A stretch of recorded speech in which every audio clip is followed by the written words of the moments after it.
ఆ పరలోక సింహాసన దర్శనములో నేనుంకొక ఆశ్చర్యకరమైన విషయాన్ని చూశాను. సింహాసనముపై ఆసీనులై ఉన్నవారి కుడి చేతిలో లోపల బయట వ్రాయబడిన ఒక గ్రంథము ఉంది. ఆ గ్రంథముకు 7 ముద్రలు గట్టిగా వేయబడి ఉన్నాయి. అప్పుడొక బలిష్ఠుడైన దేవదూత గొప్ప స్వరంతో ఇలా ప్రకటించాడు: ఈ గ్రంథమును విప్పుటకు, దాని ముద్రలను తీసుటకు యోగ్యుడు ఎవరు? ఆ ప్రశ్న పరలోకమంతా మారుమోగింది. కాని పరలోకములోగాని, భూమి మీదగాని, భూమి క్రిందగాని ఆ గ్రంథమును తెరవడానికి ఎవరూ యోగ్యులుగా కనిపించలేదు.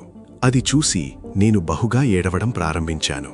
అప్పుడా పెద్దలలో ఒకడు నాతో ఇలా అన్నాడు: ఏడవకుము, యూదాగోత్రపు సింహము దావీదు వేరు జయము పొందెను. ఆ మాటలు విన్న వెంటనే నేను చూశాను. సింహాసనము మధ్యలో వధింపబడినట్లుండిన ఒక గొర్రెపిల్ల నిలిచి ఉంది. ఆ గొర్రెపిల్ల వచ్చి సింహాసనముపై ఆసీనులయ్యున్న వారి చేతిలో నుండి ఆ గ్రంథమును తీసుకుంది. ఆ క్షణంలో 4 జీవులు, 24 పెద్దలు అందరూ ఆ గొర్రెపిల్ల ఎదుట సాగిలపడ్డారు. వారి చేతుల్లో వీణలున్నాయి. ధూపద్రవ్యములతో నిండిన సువర్ణ పాత్రలు ఉన్నాయి. అవి పరిశుద్ధుల ప్రార్థనలు. అప్పుడు పరలోకమంతా ఒక క్రొత్త పాటతో మారుమోగింది.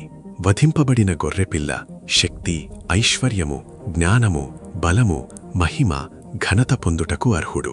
ఆ తర్వాత నేను విన్నది మరింత ఆశ్చర్యకరంగా ఉంది.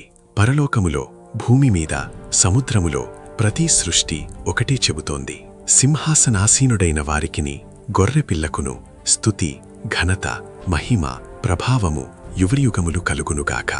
ఆ సమయంలో నాకొక విషయం అర్థమైంది. ఆ గ్రంథమును తెరవడానికి యోగ్యుడు ఒక్కరే, వధింపబడిన ఆ గొర్రెపిల్లయైన యేసుక్రీస్తు మాత్రమే.